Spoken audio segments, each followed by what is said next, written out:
En lep pozdrav vsem skupaj. Moje ime je Kristina Trstenjak in sem del ekipe, ki upravlja spletno mesto mojpsihoterapeut.si.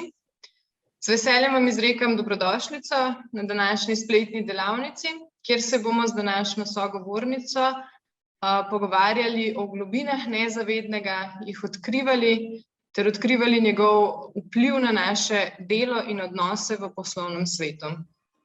Najprej nekaj tehničnih zadev. Webinar se snema.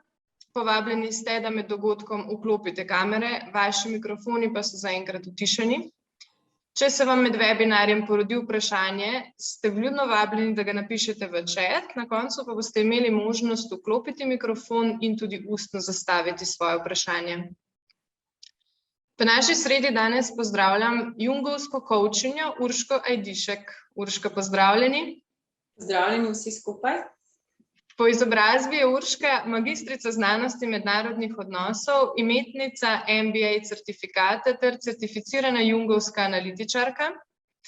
Svojo poslovno pot je začela v diplomaciji, kjer je med drugim delovala na veleposlaništvu Republike Slovenije v Parizu, na deželnem ministrstvu v Študgartu in predstavništvu v Bruslju. Delovala je tudi na sektorju za gospodarsko diplomacijo, kjer je pripravljala in spremljala najuspešnejša slovenska podjetja na različnih gospodarskih delegacijah v vstopno zahtevnejših državah sveta. Na gospodarskem področju jo je pot vodila v zunanjo trgovino, kjer je odpirala nove trge v Afriki in Zahodnji Evropi za sistemske rešitve in produkte na področju energetike. Vse te izkušnje pa ji danes pomagajo pri delu s klienti, saj v zasebni psihoterapevtski praksi nudi pomoč v obliki jungovske analize, poslovnim subjektom pa nudi individualni in skupinski jungovski coaching, o katerem se bomo danes pogovarjali. Urška, izjemno veseli smo, da ste se odzvali našemu povabilu na webinar. Lepo vas pozdravljam. Ja, hvala lepa. Sem tudi jaz zelo vesela, da ste nas sploh povabili. In tudi na začetku, jaz skušam biti v življenju zelo praktična, zato bi pač vse, ki ste se odzvali tem povabilu, kot slušatelje, povabila, da pač sproti tekom tega webinarja postavljate vprašanja, ker delam tudi jaz po načelu, če ne vprašaš, pa ne zveš. Tako da zelo preprosto vprašajte sproti, lahko, če kaj ni jasen, če bi radi kakšno stvar, ki jo omenim, malo bolj podrobno spoznali ali karkoli. Če pa se ne boste opogumili na začetku, pa potem na koncu karkoli. Ali pa ne vem, če vas je sram, karkoli, strah, potem ne pišete v chat, pa bova midve prebrali, pa brez da vas omenjava, skušali odgovoriti na vaše vprašanje. Če se lahko kar posvetimo naši izjemno zanimivi današnji temi, bom začela kar z prvim vprašanjem, ki smo si ga zastavili. In sicer, kako naše nezavedno delovanje vpliva na odnose v poslovnem svetu? Ja, po mojih izkušnjah pravzaprav povsod. Karkoli počnemo, tako v nekem osebnem, privatnem življenju, tako kot poslovno, je zavest pravzaprav samo ta med 5 in 9%, kot sta rekla Freud in Jung takrat pred mnogimi leti. Se pravi, vse ostalo je pa nezavedno. Če boste pozorni kdaj v službi, recimo opazite, ne vem, da nekdo nekaj govori z mimiko telesa, pa kaže nekaj drugega. No, to je recimo primer nezavednega vpliva, ko se v bistvu telo ne strinja s tem, kar smo mi povedali. Drugače pa imamo ogromno enih primerov, recimo že čist ene osnovne bolezni, s katerimi, ali pa v bistvu težave, s katerimi se danes soočamo v poslovnem svetu, kot je recimo izgorelost.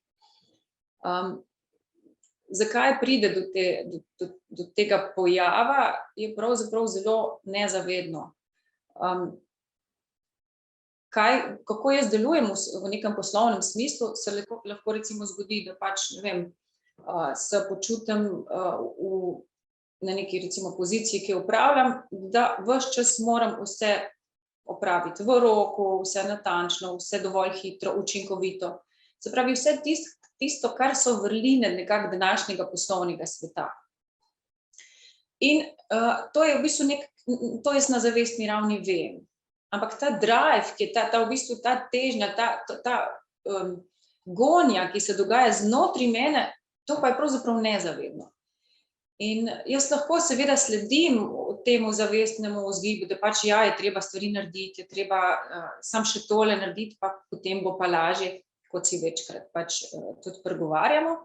Ampak na koncu vidimo, da pa najdemo nek drug razlog, zaradi česa moramo sam še nekaj. Zato potem mi začnemo raziskovati to svoje nezavedno, zato da sploh razumemo, kako smo do tega prišli. Ker če gledamo sam coaching, si mi vzamemo nek cilj. Če mi hočemo ta cilj doseči, mi moramo najprej razumeti, kako smo do sem sploh prišli. Zato, da v bistvu da vzrok zagrabimo nekako. In recimo pri izgorelosti je lahko, ne vem, če gremo zelo raziskovati svoje otroštvo, ker vedno se pač običajno se začnejo stvari v otroštvu, opazimo, da v bistvu smo, ne vem, da smo imeli strožjega očeta in da je v bistvu ta zahteval od nas določene stvari opravljene in da smo na ta način, na nek način kupovali njegovo pozornost. Če sem bila jaz pridna punčka, če sem naredila tako, kot je oče hotel, sem bila pohvaljena. In tista lastnost, ki je pohvaljena, seveda jo jaz poudarjeno jo v bistvu več opravljam. In seveda, ko to prenesemo nek poslovni okvir, jaz podobno delujem do nekega svojega nadrejenega. Se pravi, jaz ga želim na nek način impresionirati, zato da v bistvu, da on mene opazi, da se jaz počutim vredna v njegovih očeh. Ampak, če dobro pomislimo, je problem v moji vrednosti. Če jaz svojo vrednost povezujem zgolj s tem, koliko sem jaz učinkovita, ali pa koliko imam dobro plačo, ali pa na kakšnem položaju sem, potem neke moje notranje vrednosti ni. In ko grem to raziskovati, zakaj je temu tako, spet pridem v to nezavedno. In to, kar sem zdaj omenjala očeta, temu mi rečemo v tej jungovski analizi ali pa v coachingu tudi očetovski kompleks.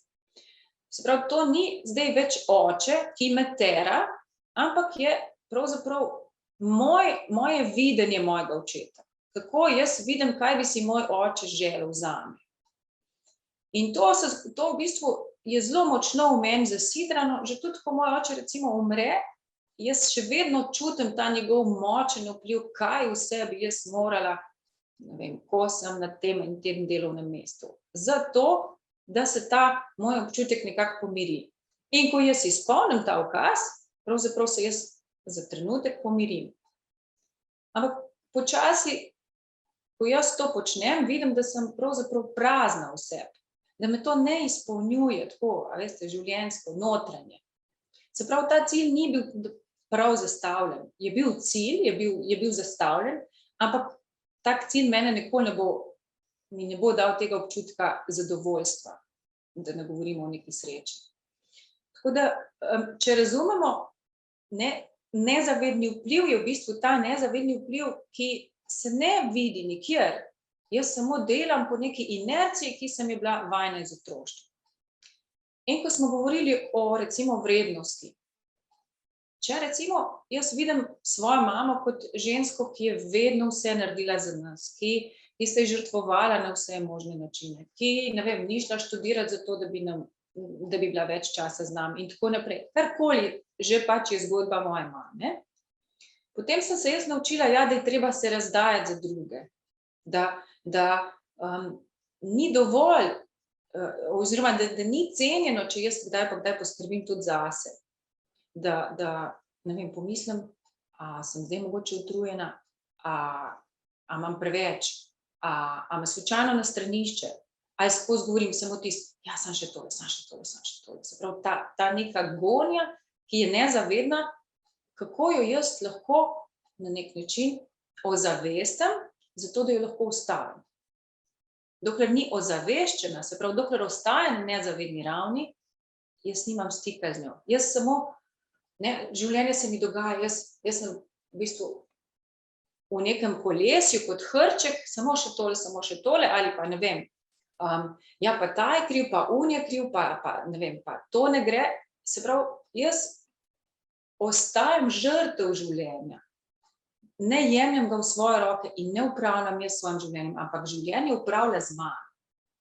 Zato v bistvu gremo raziskovati nezavedno, da lahko kaj spremenimo. Tako nekako recimo en vidik. Pa še mogoče čisto kolektivno omenim, čisto recimo en primer, sem se glih zadnjič spomnila. Pred leti sem veliko delala v arabskih državah in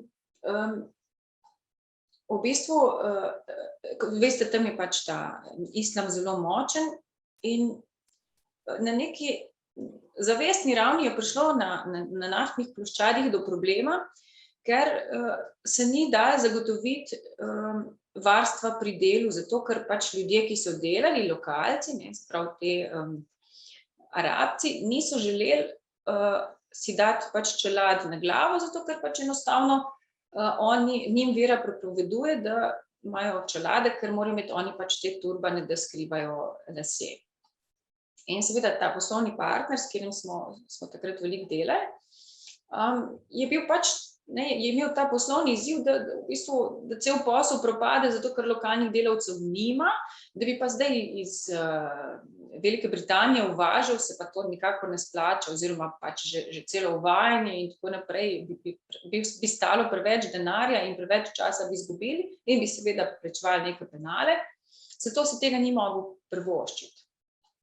Spet če gremo na nek nezavedni nivo, kot se je on bil zmožen spustiti, on je razmišljal v bistvu, kakšen je kolektivni vpliv tega prostora na nek moj posel, na neko izvedbo mojega posla.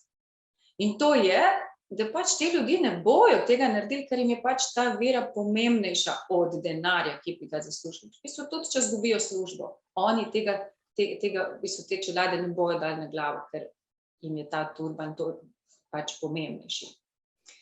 In zdaj, ker je on bil sposoben razumeti to na tej neki subtilni, podzavestni, vrednotni ravni, se pravi, stvar vrednote je bila v tem okolju, če je hotel tam delati, je mogel to razumeti.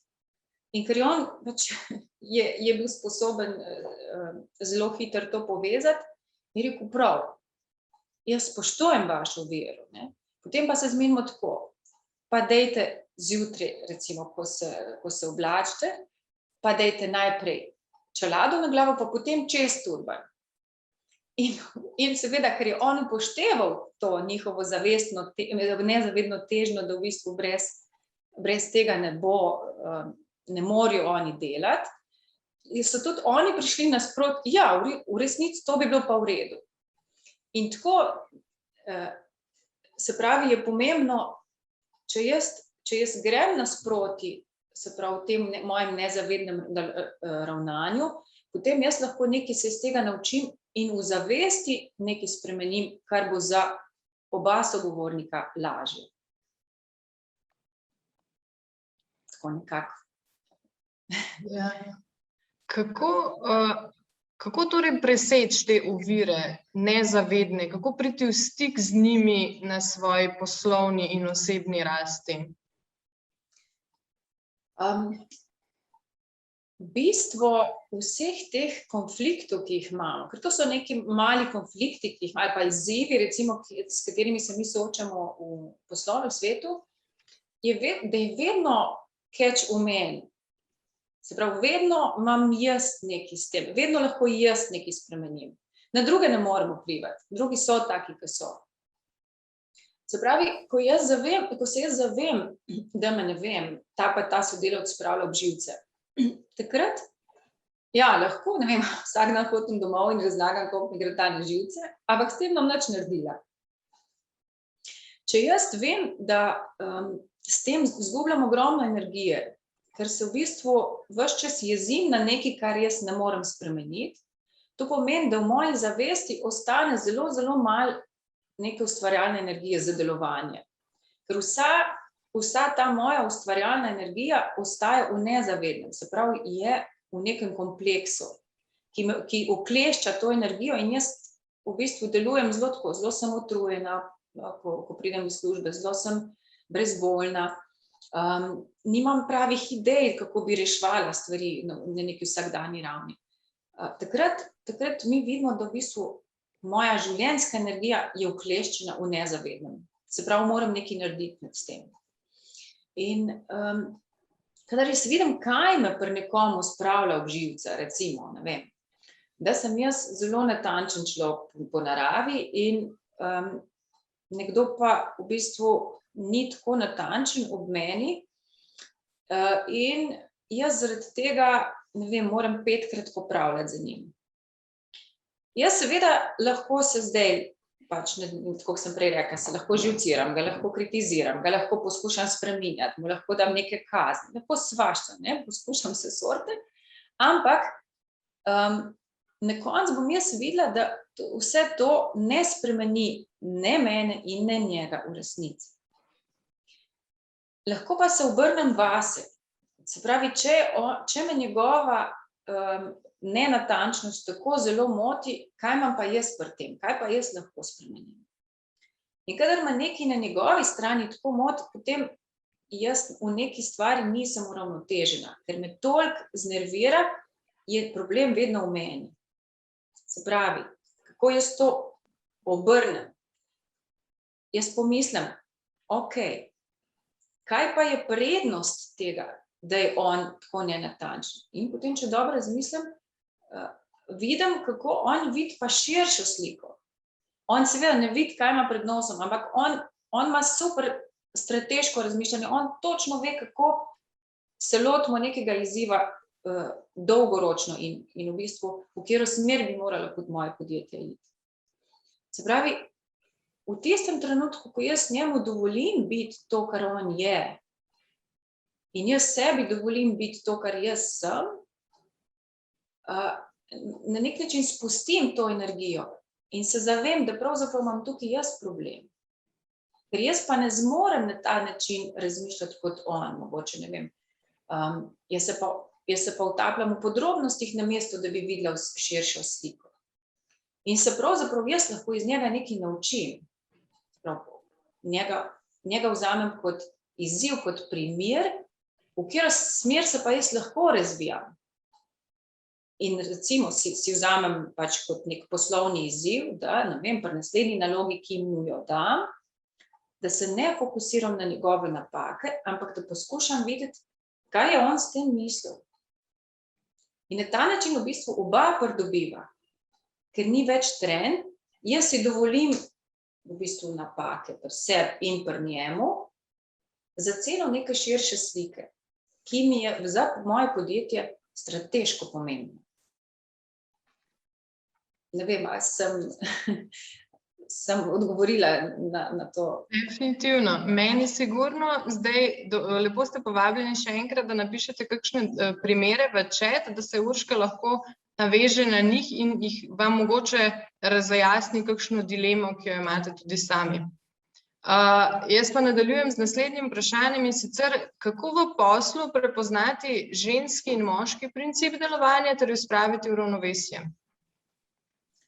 O ženskem in moškem principu je zadnje čase veliko govora. Nekako Jung je trdil, da recimo tako kot vidimo tu na tej sliki ta simbol yin yang, ne? Če si predstavljate, imamo zavest pa nezavedno. In on je trdil, da vsaka ženska v sebi nosi tudi nezavedne moške lastnosti.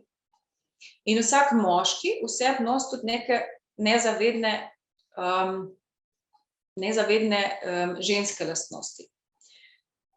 Hkrati pa to pomeni, da ker so nezavedne, je dobro, da se njih poslužujem oziroma jih občasno tudi uporabljam, ne pa da me to prevzame, da v bistvu je samo to in ničesar drugega.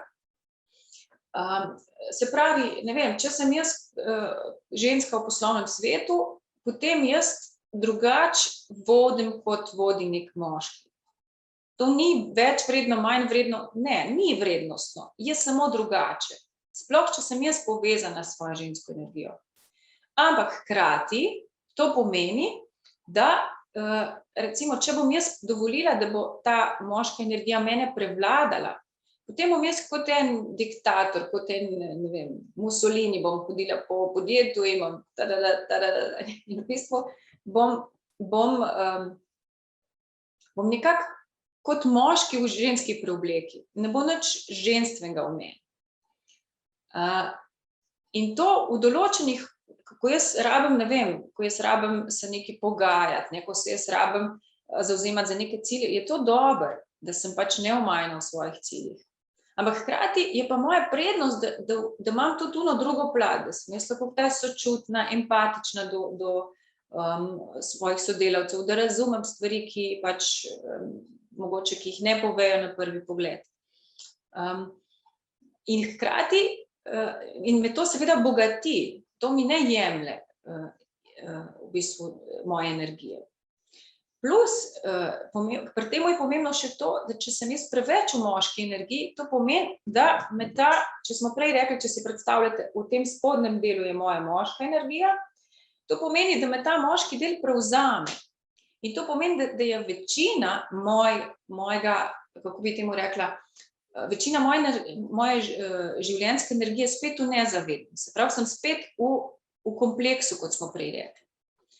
In takrat včasih delujem, kot da ne bi bila čisto prištevna, ker je to moja nezavedna energija. Se pravi, če poudarimo, se pravi, ja uporabljati to, ja si z njo pomagati, ne pa da je to vse, kar jaz imam. In če si primer pogledamo recimo na nekem moškem, bom zdaj tako malo matematično narisala, da si boste predstavljali, kako to deluje v praksi spet, ne. Se pravi, nek moški v zavesti ima pač te moške lastnosti, je ciljno usmerjen, je natančen v tem smislu, da si jasno zastavlja te cilje, da je pri tem pragmatičen, da je logično, se pravi umsko baziran, da ne temelji na nekih čustvih. Ampak v svojem nezavednem ima on tudi ženske lastnosti, kot smo prej rekli. In zdaj imamo primer v službi, recimo, ko delodajalec, se pravi nek poslovnež, nek direktor spremeni delovni čas, na primer, ali pa v bistvu recimo zdaj imamo tale izziv korone, ne, kar naenkrat v bistvu vse delovne organizacije se usmerjajo k temu, da je ta nek fleksibilen delovni čas, se pravi, da je fluidno, malo lahko delaš od doma, malo delaš v službi. In zdaj spet, če on vztraja pri temu, da bi vsi morali biti na delovnem mestu, potem v bistvu večina zaposlenih se začne nekako upirati, ne, zakaj zdaj tako neko, ne vem, rigidno pravilo, zakaj ne moramo tako kot drugi, da včasih prideš v službo in včasih si doma. In seveda on lahko zdaj vztraja pri temu in ljudje bojo počasi začeli njega zapuščati, bojo pač poiskali neko drugo delovno mesto, ki bo na tem področju bolj fleksibilno, ali pa on ozavesti to svojo nezavedno žensko, te svoje nezavedne ženske lastnosti, ki smo prej rekli, da je pač to neka sočutnost, neka empatija, neko sprejemanje drugačnosti, ne. Se pravi, v tem primeru bi pa on, recimo, ne vem, ljudi, ki so se začeli upirati, recimo jih povabi na razgovor in poskuša slišati njihovo osnovno bolečino. Se pravi, on ozavesti malo te svoje ženskih lastnosti, svoje ženske energije in jo uporabi v prid podjetja, ker na koncu, ko on sliši, zakaj, recimo, ne vem, ima nek gospod, ima starejšo mamo, ki je v domu in jo hodi obiskovati ali pa, ne vem, rabi več pomoči in zato rabi malo bolj fleksibilni delovni čas, pa ena ženska rabi po otroka ali pa jih rabi peljati v vrtec. In zato, ker on sliši to potrebo v ozadju, ne, čeprav on je usmerjen k cilju, on hoče doseči čim prej boljše rezultate, on vidi, da v določeni točki s tem avtoritarnim načinom ne bo več prišel daleč. Zato, ko vklopi, če temu rečemo, še ta ženski svoj del, empatičen, razumevajoč, potem bo on zmogel videti vse te bolečine teh svojih zaposlenih, teh svojih sodelavcev in se jim bo lahko približal. In ko bo on to v bistvu dopustil in bo presegel to svojo potrebo po nadzoru, bo on odprt tudi za to možnost, da ženska, ki je zjutraj lahko otroke peljala v vrtec ali pa v šolo, potem nima več te skrbi, kje so, ali so prav čas prišli v šolo in tako naprej, in bo zdaj teh 8 ur vmes delala veliko bolj zavzeto, kot če je v službi in ne ve, ali so otroci prišli varno v šolo, ker je tam, ne vem, neka navadna cesta ali pa ne vem, pač v glavnem neke nevarne stvari, o katerih ona razmišlja, medtem ko bi morala ona opravljati svoje delo, ne, tukaj in zdaj. In podobno ta gospod, ki ima pač bolno mamo, ki ne ve, ne, ali bo lahko poskrbel zanjo ali ne.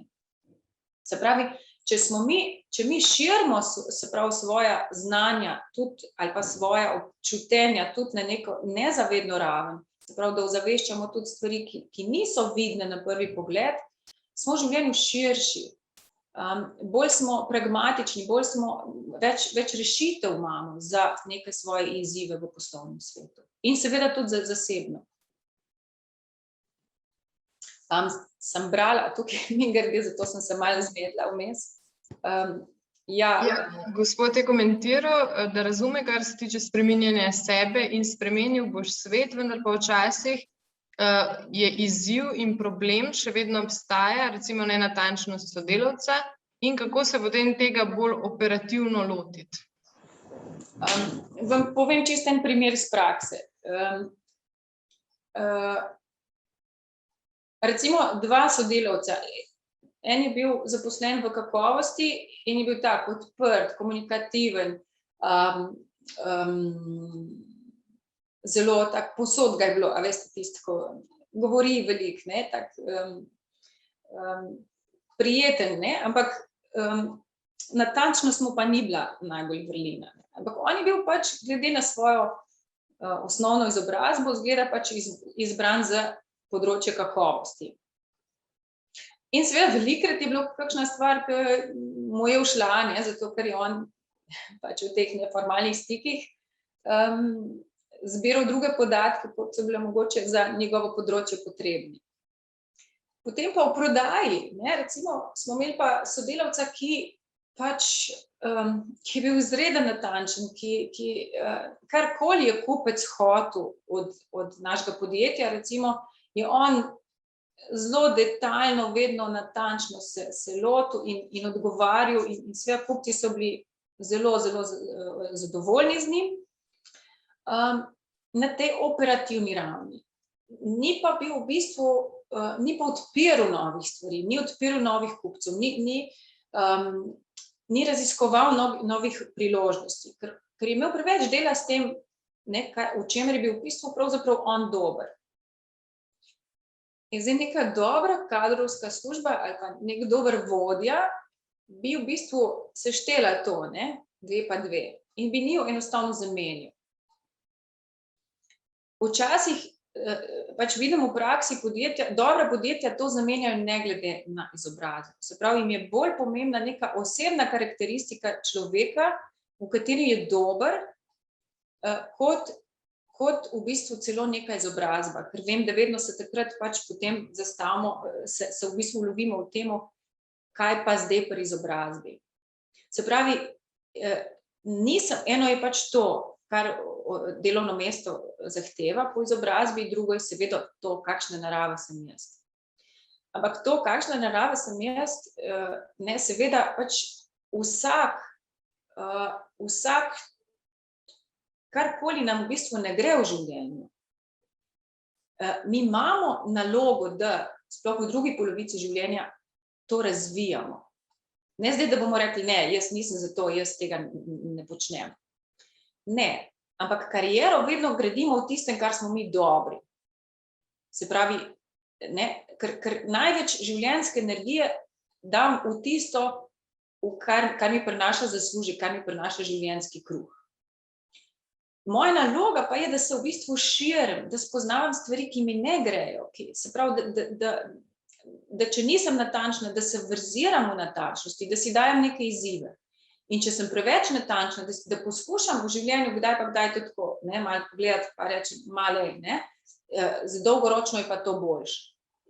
In kaj je pri tem najbolj pomembno, pri tem primeru, ki sem vam zdaj povedala, je, da v bistvu sodelavec, ki je natančen, se v prodaji težko dobro počuti. Ker je v bistvu to ponavadi ne ponavadi, ampak recimo v tem primeru je bilo že tako, je to nek introvertiran tip, bolj zaprt tip, ki običajno ne spada v prodajo, v tem klasičnem smislu. Saj ne v tem odpiranju novih trgov, ampak to je tudi kliše, ker v bistvu introvertirani spet lahko zelo dobro prodajo, sploh v tehničnih poklicih, kjer gre za business to business, ker tam na drugi strani imaš spet nekoga v tehničnih vodah, ki ga zanima ne toliko v bistvu odnos, kot v bistvu neka tehnika. Se pravi, a ti izpolnjuješ, ali ti v bistvu izpolnjuješ njegove pogoje, ki jih on rabi za nek produkt ali ne, ali pa rešitev. Se pravi, če se vrnem nazaj, kaj sem hotela povedati, kadar smo mi na nekem področju dobri, nam nekaj gre dobro, se tam tudi dobro počutimo. A se strinjate s tem? Se pravi, vedno iščemo stvari, ki nam grejo dobro, zato ker nas v bistvu energetsko in psihološko nas vse podpira v to smer. Kadar nam je pa nekaj težko, se pravi, temu ekstrovertiranemu v neki službi kakovosti, kjer moraš natančno pregledovati neke karakteristike, mu bo težko in se veliko bolj matra in večino svoje življenjske energije porabi za to, da poskuša biti nekaj, kar on nikoli ne bo. In obratno tisto v prodaji. Se pravi, vsakič, kadar mi upravljamo delovno mesto, kjer nenavadno veliko napora porabljamo za to, da preživimo, potem nismo na pravem delovnem mestu. In to nam nezavedno kaže tako, da smo toliko utrujeni, da smo v bistvu, da nam je vsaka stvar, ki jo delamo, napor. Ja, gospod je glede tega komentiral še, da se to lahko zgodi ob predpostavki, da je kadrovska res dobra, da je vodja res dober in odprt, ter da sta oba sodelavca odprta za nove izzive in spremembo karierne poti. Se popolnoma strinjam. Ja, res je. Gospa je v čatu postavila kar nekaj vprašanj, in sicer pravi, da če pravilno razume, je postopek torej sledeč. Zaznavanje določenega negativnega stanja, na primer jeze, tekmovalnosti, tesnobnosti, in nato poskušamo najti v podzavesti vzrok temu stanju. Ko najdemo vzrok, ga nato v vsakodnevnem življenju prepoznamo in ga ustavljamo. Je torej tako? Ja, zelo blizu temu.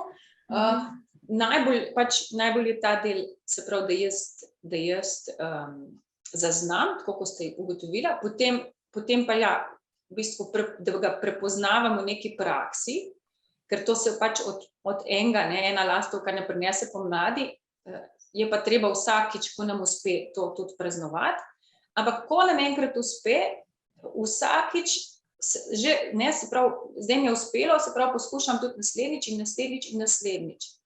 Če pa nam kdaj ne uspe, pa spet ne padamo dol, ampak vztrajamo naprej.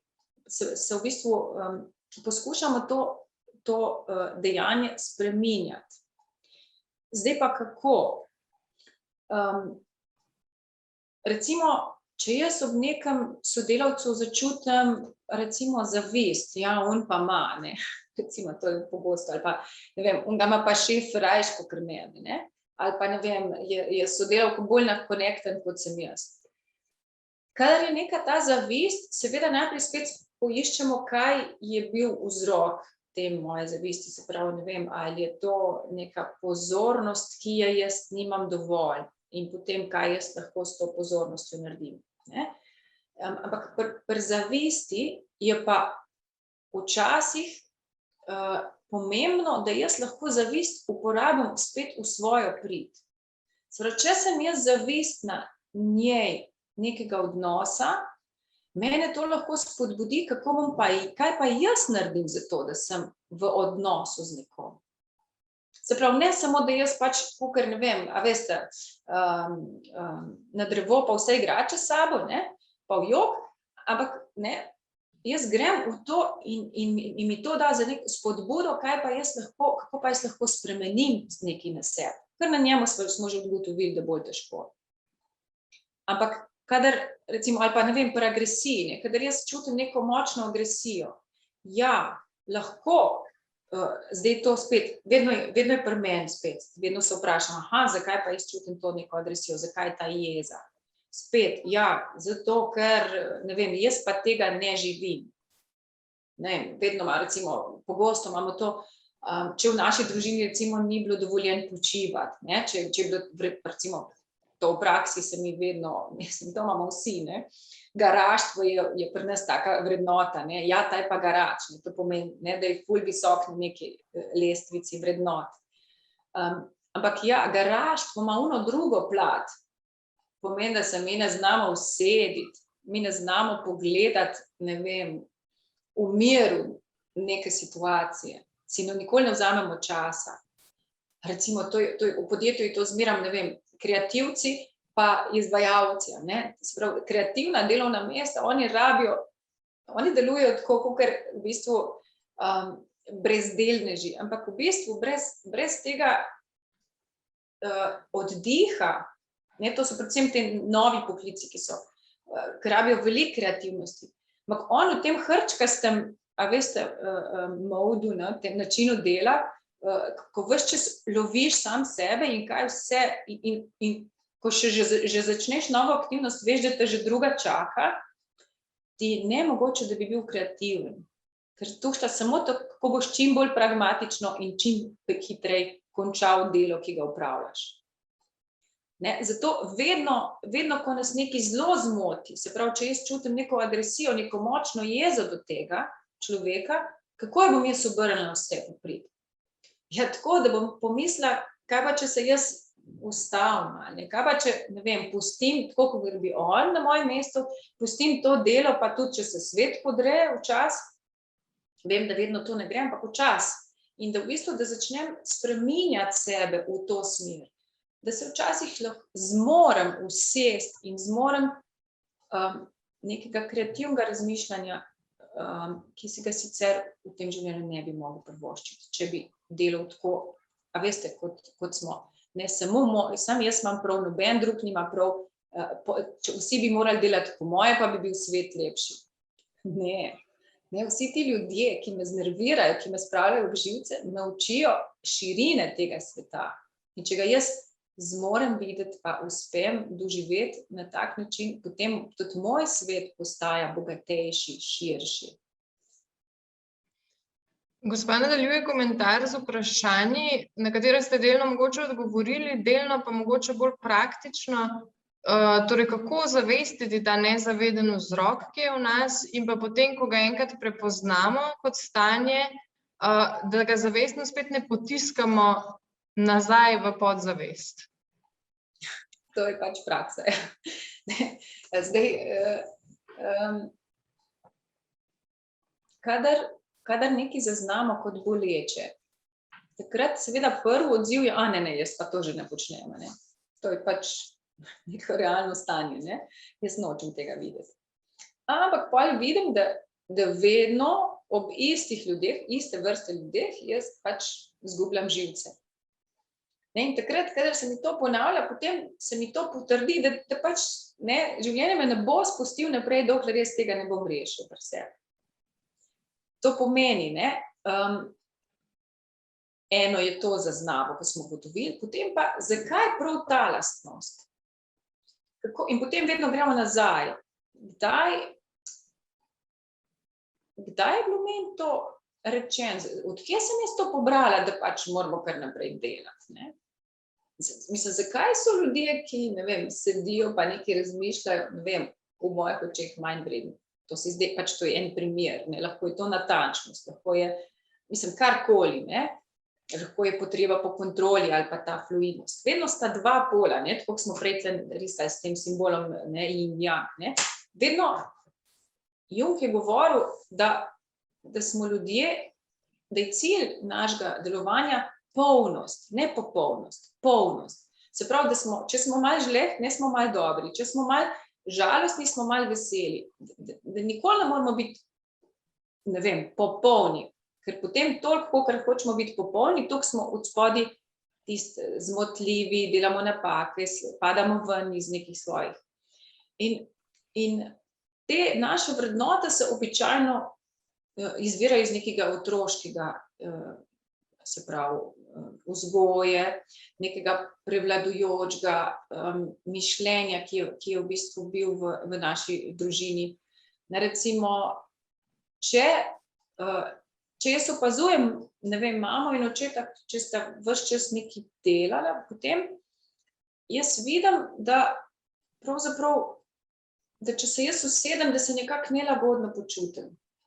Se pravi, ko zasledujem ta svoja v bistvu razpoloženja, takrat jaz vem, da je nekaj z mano čudeno, za začetek je čuden. Potem pa raziskujem, pa vidim, kdaj se mi to ponavlja. In se pravi, če jaz vem, da se mi to v določenih točkah ponavlja, potem vedno grem iskat nazaj običajno pač je to, pridem do otroštva, ampak lahko tudi prej, ne vem, lahko daj v srednji šoli, sem jaz zgodil to pa to in me je zelo zaznamovali. Običajno je to, kako je moja družina živela. In zdaj spet, mi ne gremo zdaj tja k mami pa k očetu, pa jih nadiramo, ker pač kaj sta nam naredila in tako, ker to spet nima nobenega smisla. Mi to uporabimo samo kot dejstvo. V coachingu mi uporabimo to kot dejstvo oziroma nek spet premoženje, ki ga mi smo dobili. Ne vem, ker en je dobil avto, jaz sem pa dobila to lekcijo, recimo, da si karikiram, ampak na nek način, kaj jaz dobim v svojem otroštvu, lahko uporabim spet nekaj za svojo rast. In kako jaz lahko to spremenim? Se pravi, jaz slišim vse ta, kot mi rečemo, kompleks matere ali pa očeta, ki bi, ne vem, ko se jaz usedem, ga začne takole grist, pa ne smeš sedeti, pa kaj veš, kaj imaš osenele, pa tiste nisi videla, pa tistega nisi videla, pa to te čaka, pa oni, ne vem, nadzorni svet jutri, pa lastniki, pa ono, pa veste, ves čas neka najedanja, ki prevzemajo različne oblike in različne ljudi. Enkrat je to moj nadrejeni, enkrat so lastniki, enkrat je, ne vem, nek sindikat, s katerim se moram pogajati. Različne stvari, ki me v bistvu grizejo znotri sebe, ampak v zadnji vidim, da je vzorec enak, kot je bil takrat v otroštvu. Ne vem, če sem se jaz usedla, pa bi brala revijo ali pa knjigo, ne vem, pa bi prišel oče, pa bi rekel, a nimaš nobenega dela, In v bistvu jaz takrat razumem, zakaj se mi to dogaja. In kaj zdaj jaz lahko naredim? Jaz zdaj to vem. Zdaj pa kaj bom naredila?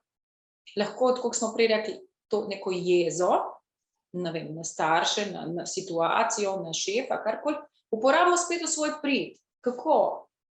Okej, jaz bom pa zdaj drugače. Se pravi, jaz svojo jezo uporabim v neko doslednost pri svojih prihodnjih delovanjih. Prav vsakeč, ko me bo začel nekaj griz, bom nekaj, danes pa grem jaz na kavo. Kava mi bo dobro dela. Ali pa ne, danes pa si vzamem eno uro prej. Karkoli. Se pravi, vi si potem izmislite, kaj vam predstavlja nek občutek razkošja, nek občutek, da jaz živim dobro. In ko je veliko takih, ko si večkrat dovolim,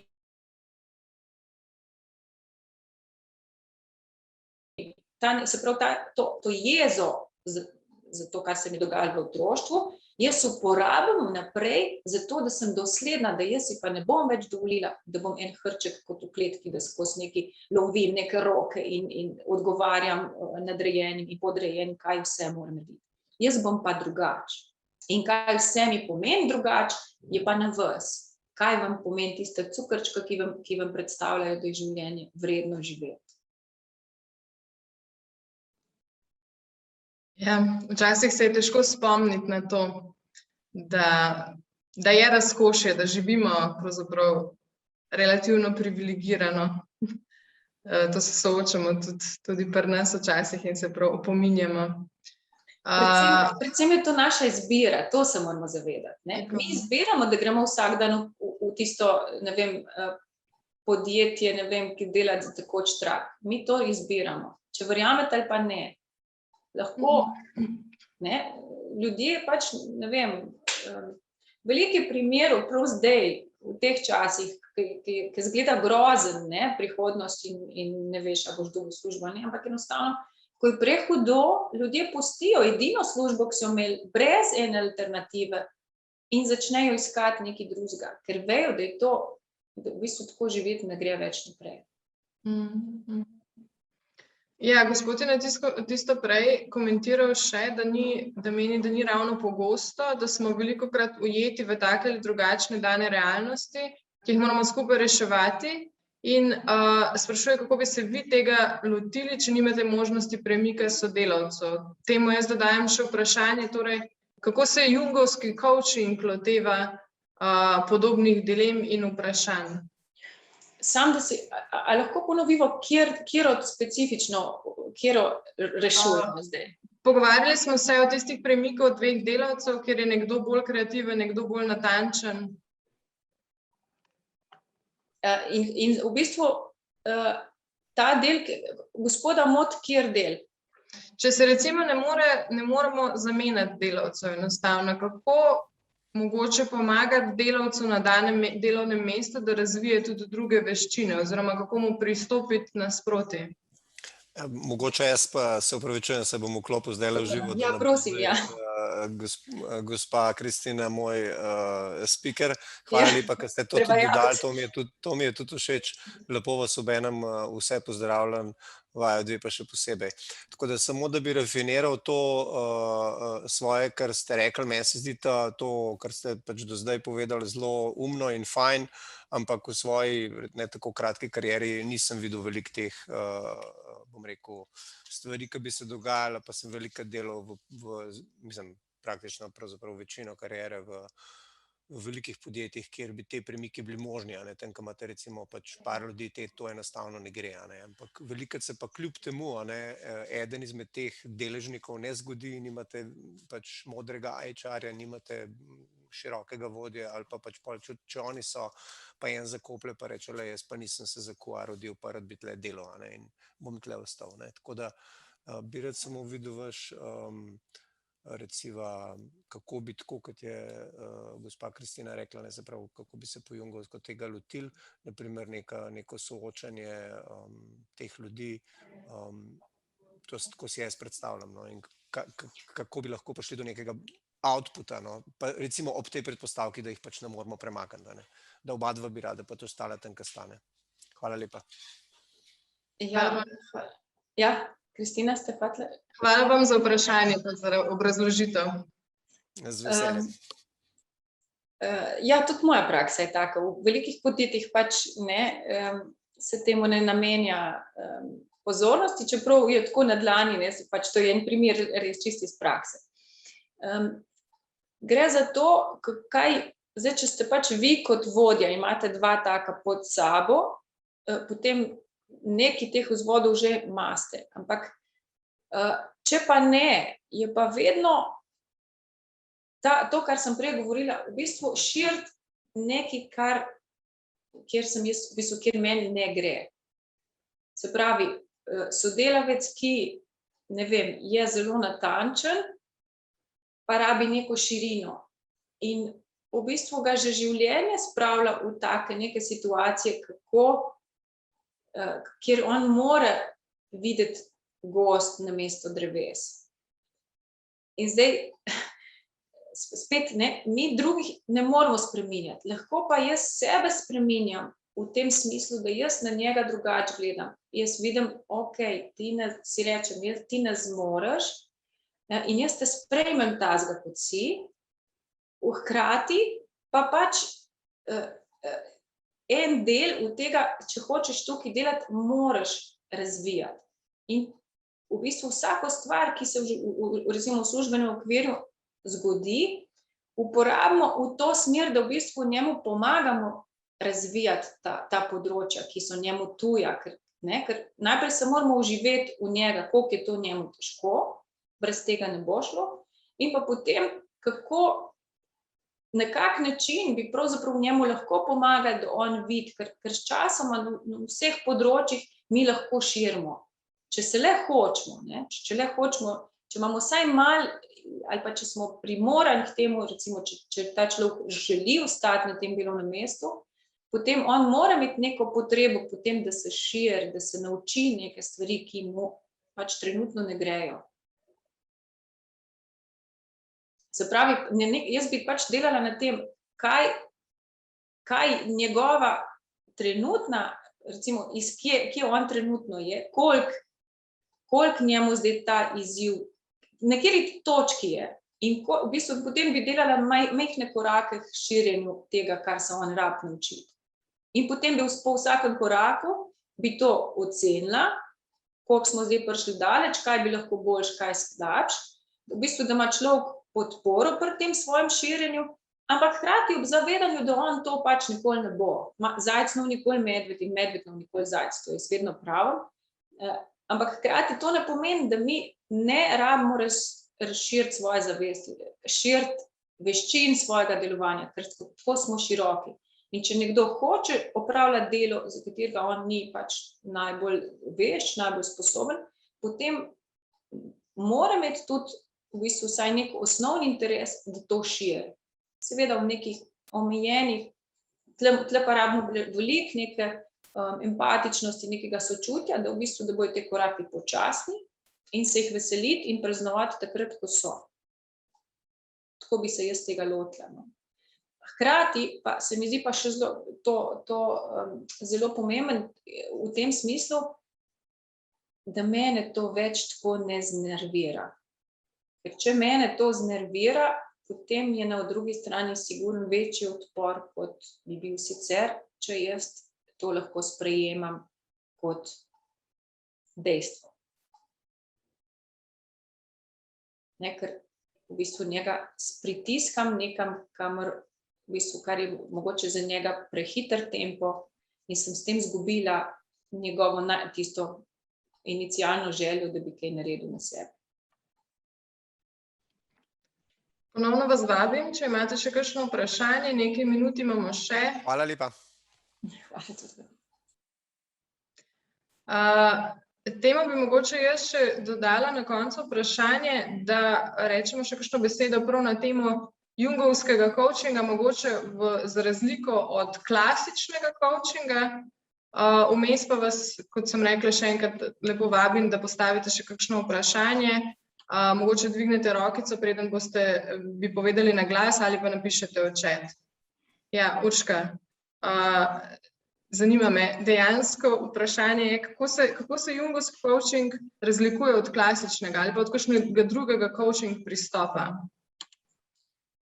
Jaz bi rekla, da najbolj v tem oziru, da jemljemo človeka kot celota se pravi tem zavestnim in nezavednim delom. In da spremljamo ne samo v bistvu to, kar sporoča verbalno, ampak tudi zelo neverbalno. In da gre za to bistveno vprašanje energije. Se pravi, kdaj sem jaz, kje se trenutno nahaja moja energija. Če je moja energija v nezavednem, potem zelo verjetno jaz s svojim življenjem nisem zadovoljna in rabim to uravnotežiti. Na kak način je pa v bistvu več načinov. Eno, kar je zelo pomembno pri tem jungovskem coachingu, je pa tudi to, da v bistvu mi gremo na neko simbolično razmišljanje. Se pravi, ko imam jaz nek izziv v podjetju, ga mi vzamemo kot simbol nečesa, kar je v mojem življenju v neravnovesju. Čeprav je to dejstvo, gre za v bistvu, če jaz zmorem to na simbolni ravni rešiti, potem ne bom čez nekaj časa se z istim problemom soočila na partnerskem področju, pa potem na prijateljskem področju. Ampak bom v bistvu na simbolni ravni razumela, kaj je bistvo problema in ga bom reševala na simbolni ravni in šele potem bom šla v prakso. Ker ta praksa bo pomenila, da sem jaz razumela v drobovino ta izziv in ga bom potem samo izvajala oziroma vežbala, trenirala na različnih področjih življenja. To se mi zdi ta pač bistven del, kjer se mogoče pač ta dva razlikujeta. Drugače pa mogoče tudi ta del, ki je sicer nasplošno se v coachingih bolj osredotočamo, je to, da vedno izzivi izhajajo iz klienta. Mislim, tudi ne samo izzivi, ampak tudi rešitve. Se pravi, sam mora priti od njih. Jung je vedno rekel, da smo mi pravzaprav tudi v terapiji, pa tudi v bistvu v coachingu, da smo mi samo spremljevalci psihe na neki določeni poti. In s tem coaching pomeni v bistvu pravzaprav postavljati prava vprašanja, da človek pride do svojih lastnih uvidov. Se pravi, ne da jaz svetujem, če me on vpraša, ali naj se odloči za to ali on, ali ne da se jaz grem mentorja, ki v bistvu na podlagi mojih izkušenj pomagam nekomu. Niti ne za nek trening, se pravi, da si mi dva dava tole pa tole in potem to uresničujemo. To ni jungovski coaching. Jungovski coaching je v bistvu v nekem ujet s pravim vprašanjem, te prav trenutek, v pravem času, da človek lahko pride do tega lastnega uvida, ki ga potem v bistvu mu pomaga rast naprej. Tako nekako bi jaz opisala jungovski coaching. Vseh tipov coachingov ne poznam, tako da pač tukaj, če sem komu, ne vem, če kdo počne karkoli, kar mi tudi, potem se opravičujem, ne želim pač koga podcenjevati ali pa izpostavljati, ampak enostavno govorim bolj o tem, kaj mi počnemo. Tako da pač se osredotočam na to. In pravzaprav še posebej pomembno pri tem je v bistvu, kako jaz začutim nekoga. Se pravi, spremembe se vedno dogajajo skozi neka čustva. Vse ostalo ostane na neki mentalni ravni. Če pa jaz to nekje začutim, se pravi, me nekako presune telesno in psihično in čustveno, takrat sem pa jaz pripravljena na neko spremembo in takrat jo bom tudi izvedla. Prej pa ne. Hvala, Urška. Če ima kdo še kakšno vprašanje mogoče, je zdajle še možnost. Če ne pa, Urška, najlepše se vam zahvaljujem za vaše predavanje, tole predstavitev zanimiva. Z veseljem vas povabim še kdaj na kakšen webinar, tudi vam, dragi poslušalci, se vam lepo zahvaljujem, da ste se udeležili današnjega webinarja. Če vas zanima še karkoli o Urški, psihoterapiji ali čemerkoli naših vsebinah, naša spletna stran je polna kvalitetnih vsebin, vabljeni k branju. Za coaching, naročanje na coaching pa se lahko obrnete na info@mojpsihoterapeut.si. Urška, še zadnjih nekaj besed. Najprej bi se tudi jaz vsem zahvala za to, da ste bili aktivni, ker potem to vedno poživi malo debato iz neke praktične vrednosti, da ni vedno samo, da jaz tukaj nekaj pametujem. Sicer pa tako, nekako dovoljte si živeti tisto, kar si želite, dovoljte si sanjati in potem to uresničevati. Ker vse te spremembe so znotraj vas in ste jih vi zmožni in tudi sposobni spremeniti, če se le za to odločite in, tako smo rekli, greste skozi ta proces, prav zaznavanja, želje po spremembi in potem neka razumevanje te spremembe in potem akcija naprej. Tako da iskrena hvala za vse, za vašo pozornost in za vsa vaša vprašanja. Pa ja, tako je Kristina rekla, kadarkoli, kjerkoli se javite, če vas še kaj zanima.